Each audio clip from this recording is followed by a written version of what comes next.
British Railways number 10100 appeared to contain a mistake. It was a mainline diesel with 4 engines driving the wheels, 2 more engines feeding air to them, and a mechanical transmission elaborate enough to make an entire power station look simple. Yet the Fell locomotive was not built as a joke. It was an ingenious answer to a serious problem. In the late 1940s, British engineers knew that diesel traction might replace steam. What they did not yet know was the best way to transmit thousands of horsepower to railway wheels. Electrical equipment worked, but it was heavy and expensive. Hydraulic transmission was still unfamiliar in British mainline service. Mechanical gears promised efficiency, if they could survive. The Fell system attempted something far more ambitious than fitting a large engine to an oversized gearbox.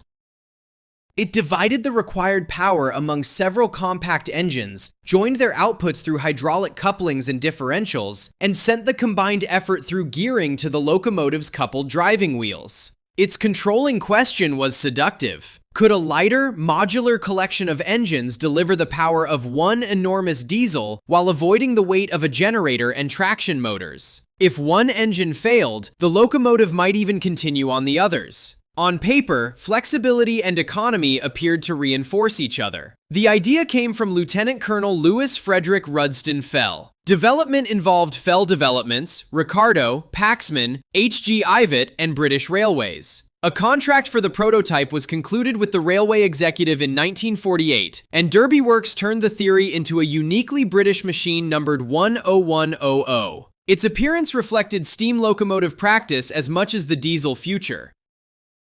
Instead of 2 conventional power bogies beneath a box-shaped body, 10100 had a long, rigid frame, coupled driving wheels, and leading and trailing carrying trucks. Its 484-wheel arrangement was extraordinary for a British diesel. Under the body were 4 Paxman 12-cylinder main engines, each rated at approximately 500 horsepower. Together, they supplied a nominal 2,000 horsepower for propulsion. But even that description understates the strangeness, because 2 smaller AEC diesel engines were also carried aboard. Those auxiliary engines were not there to move the train directly. They powered the pressure-charging blowers that supplied air to the main engines. The complete locomotive therefore carried 6 internal combustion engines, although only 4 contributed their shafts to the driving transmission. Why separate the blowers from the engines they served? A railway locomotive needs tremendous torque when starting a heavy train, precisely when its main engines are rotating slowly. An ordinary engine-driven supercharger has limited air available at low speed. Fell's independently powered blowers attacked that mismatch. As the main engine slowed under a demanding start or climb, the auxiliary engines could work harder to maintain the pressurized air supply. This allowed the main engines to produce unusually strong torque at low rotational speed. The design was trying to shape the diesel engine's behavior around railway work rather than accept its natural limitations. That high low-speed torque mattered because the transmission was purely mechanical. There was no electrical generator converting rotation into current, no traction motors turning each axle, and no hydraulic torque converter absorbing the difference between engine speed and wheel speed. Gears and shafts had to manage the relationship directly. Each main engine connected through a scoop-controlled hydraulic coupling. By varying the oil inside a coupling, an engine could be engaged progressively rather than connected with a brutal mechanical shock. The outputs could then be combined, allowing 1, 2, 3, or 4 main engines to participate according to the power demanded. Differentials lay at the heart of the arrangement. In principle, they allowed several engines to feed one common transmission, even when small differences existed between their speeds. Similar reasoning makes a road vehicle's differential useful between wheels, but 10,100 applied the principle inside a multi-engine power combining network. The result was often described as a locomotive gearbox, but that phrase sounds far too ordinary. Power traveled through couplings, combining gears, shafts, differentials, and final drives before reaching the coupled axles. The components had to share loads correctly while managing 2,000 horsepower in the shock-filled environment of a railway frame. If this engineering fascinates you, like the video and subscribe, because the next machine in this series will reveal another British attempt to solve a familiar railway problem in a completely unfamiliar way. The locomotive's modularity offered real theoretical advantages. A smaller engine was easier to manufacture, lift, and replace than a single massive power unit. If one main engine became unavailable, the remaining engines could still move the locomotive. Operators could also engage only the power needed rather than run every engine continuously. Those benefits anticipated ideas that would later return in multi-engine locomotives and diesel multiple units. But 10100 concentrated all the machinery, gears, and maintenance obligations in one prototype. Redundancy reduced the consequence of one failure while multiplying the number of components capable of needing attention. The wheel arrangement created another striking contradiction. This radically new diesel carried external coupling rods like a steam locomotive. 4 driving axles were linked along the rigid frame, while the leading and trailing trucks guided the long machine through curves. It looked less like a standard diesel than steam practice with its boiler removed. That construction was not merely theatrical. Coupled wheels distributed the mechanical drive and helped the locomotive develop adhesion. Yet a long, rigid wheelbase imposed its own track and curving considerations. Future British diesels overwhelmingly preferred bogies, with motors or final drives arranged closer to their axles. Number 10100 emerged during a period when British Railways was testing competing futures rather than following an established formula. LMS numbers 10,000 and 10,001 represented diesel-electric transmission. Western region experiments would explore gas turbines, and later diesel hydraulics would challenge the electrical orthodoxy. The Fell locomotive represented the most elaborate mechanical candidate. Its creators promoted more than novelty. The contemporary Fell developments brochure argued that multiple engines increased dependability, reduced individual engine weight, and simplified component handling. It also stressed that the system avoided electrical or hydraulic torque conversion. These were engineering claims, not merely publicity slogans, and the prototype was built to test them. The machine entered the public imagination around the Festival of Britain period, when new engineering could be presented as evidence of national recovery. Its slab-sided body, closely spaced coupled wheels, and distinctive cab ends made it unmistakable. No production class looked quite like it before or afterwards. But building a working locomotive was only the first test. A mainline machine had to start trains smoothly, climb gradients, sustain speed, withstand vibration, and be repaired quickly by railway workshops. Every theoretical advantage had to survive repeated duty under conditions that punished small weaknesses.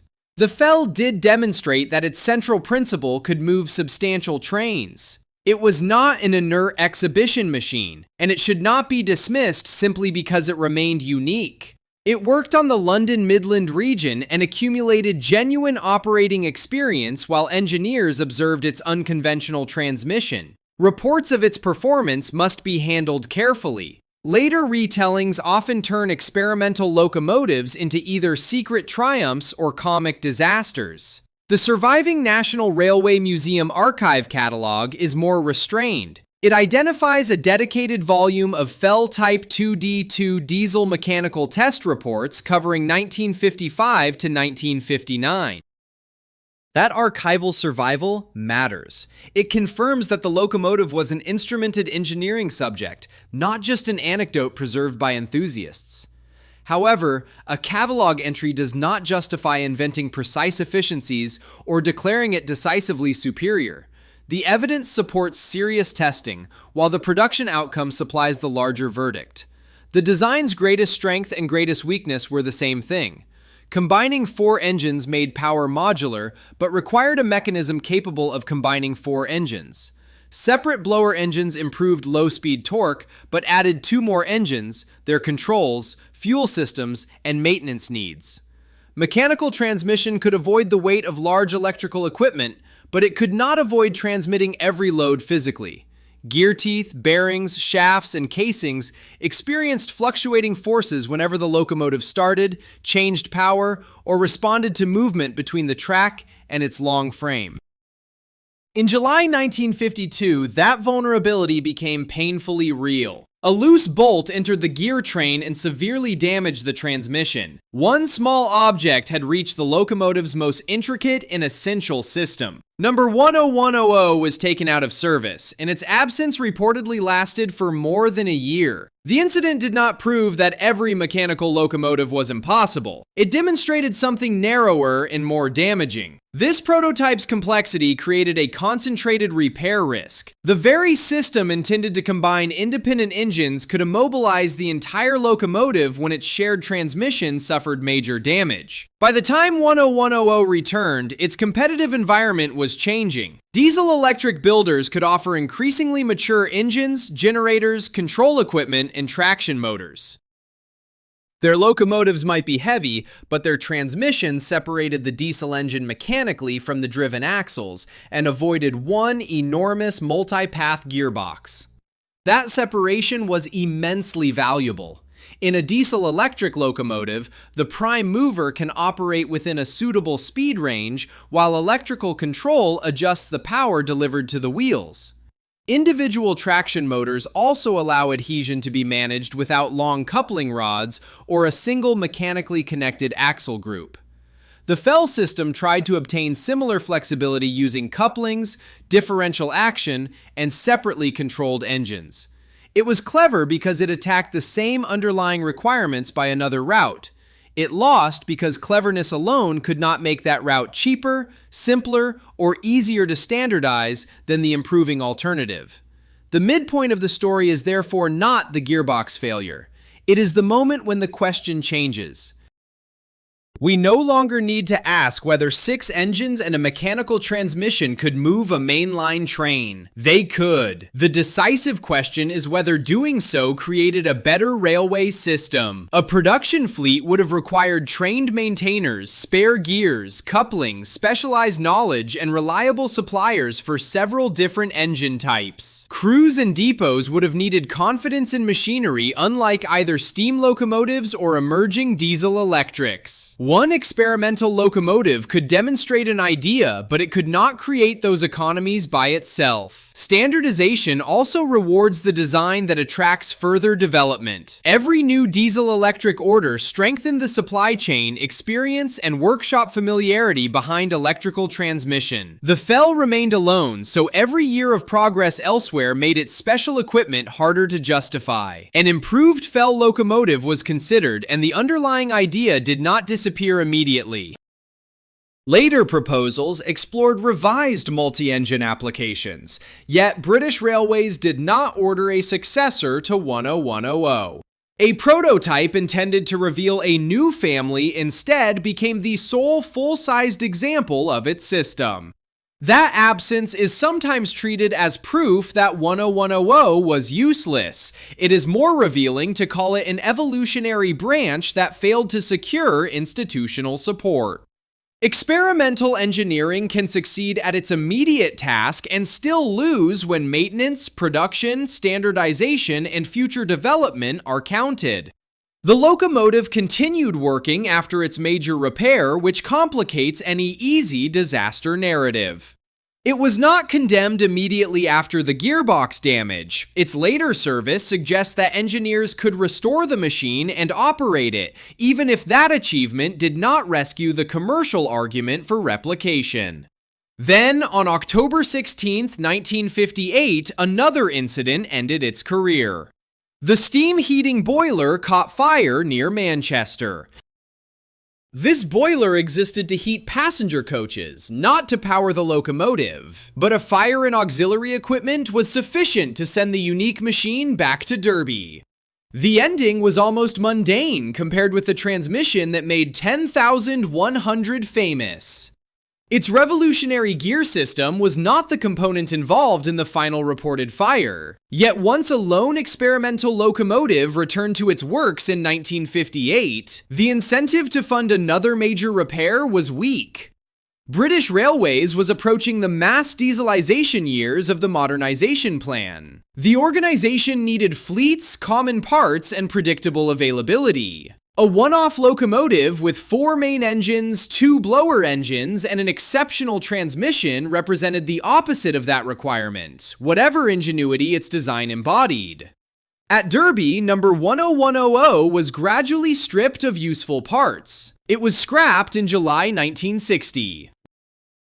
No complete Fell locomotive survived into preservation, so its unusual 484 form, coupled wheels, and 6-engine installation can now be studied only through photographs, documents, drawings, and surviving transmission material. A working model of the transmission has been associated with the National Railway Museum collection, an especially appropriate survivor. The body made the Fell visually strange, but the transmission was the actual experiment. A model can expose relationships that the full locomotive's enclosed machinery concealed. The loss, nevertheless, creates a serious identity problem for modern images. Number 10100 must not be depicted as a conventional bogie diesel. Its unmistakable features were the long, rigid locomotive frame, 4 coupled driving axles, external rods, leading and trailing carrying trucks, slab-sided body, and British Railways number. Its livery also needs period discipline. Surviving monochrome photographs establish shape more securely than color. Renderings generally associate the locomotive with early British Railways' black and silver gray treatment, but color claims should not be exaggerated beyond the evidence used for a particular date. The surviving photographs show why the locomotive deserves attention even before its machinery is explained. The wheels suggest a steam locomotive, the body suggests a diesel, and the absence of a boiler creates an immediate visual contradiction. Its form is the engineering argument made visible. That contradiction also explains why the Fell remains more than a catalog of failures. Engineers were attempting to preserve the virtues of direct mechanical drive, efficiency, compact engines, and tangible gearing, while overcoming the diesel engine's weak low-speed characteristics. The 2 auxiliary engines were an audacious response, not pointless decoration. Yet each solution created another dependency. Low-speed torque required independent blowers. Independent blowers required auxiliary engines. Multiple propulsion engines required a combining transmission. The combining transmission required careful load sharing. Redundancy at the engine level produced interdependence at the gearbox level. This is the central lesson of number 10100. Complexity cannot be judged by counting components alone. It must be judged by whether those components remove more system difficulty than they create. The Fell transferred weight and cost away from electrical equipment, but accumulated specialized mechanical obligations in exchange. Diesel-electric transmission eventually dominated British mainline diesel traction because it offered a more scalable compromise. It was not weightless, perfectly efficient, or immune to failure. It simply aligned more effectively with high power, bogie construction, fleet production, modular maintenance, and continuing industrial development. The Fell also warns against reading history backwards. In 1948, the dominance of diesel-electric transmission in Britain was not guaranteed. Building a serious alternative produced knowledge that could not be obtained from theory alone. The prototype's value included discovering where the mechanical route became operationally expensive. For railway enthusiasts, that makes 10,100 simultaneously a failure and a success. It failed to found a class, survive in service, or reach preservation. It succeeded in embodying a complete engineering hypothesis, working on the main line and leaving enough evidence for us to understand why the hypothesis lost. Its strangest statistic, 6 diesel engines, therefore needs context. The number was not chosen for spectacle. 4 compact engines supplied propulsion, while 2 auxiliary diesels maintained the air needed for high torque at low speed. The arrangement followed logically from the performance the designers wanted. What defeated it was not one absurd decision, but the accumulated price of several rational decisions interacting. A locomotive can contain ingenious answers and still become the wrong answer at fleet scale. Number 10,010's gears did not merely transmit power, they connected every advantage to a corresponding maintenance risk. Would you preserve the Fell for its engineering courage, its spectacular complexity, or simply because nothing else looked like it? Subscribe and tell us which reason matters most, because extinct experiments often reveal more about railway progress than the successful classes that replaced them. The Fell locomotive deserves neither ridicule nor a mythical rehabilitation. It was a technically serious attempt to build a 2,000 horsepower mainline diesel without electrical transmission, using multiple engines, independent supercharging, and direct mechanical drive. That combination worked well enough to be tested, but never well enough to become a fleet. When number 10100 was cut up, Britain lost the only full-sized machine capable of demonstrating that alternative path. What remains is a remarkably clear engineering verdict. The future of traction was not decided by horsepower alone, but by the system that could deliver, maintain, and multiply it most convincingly.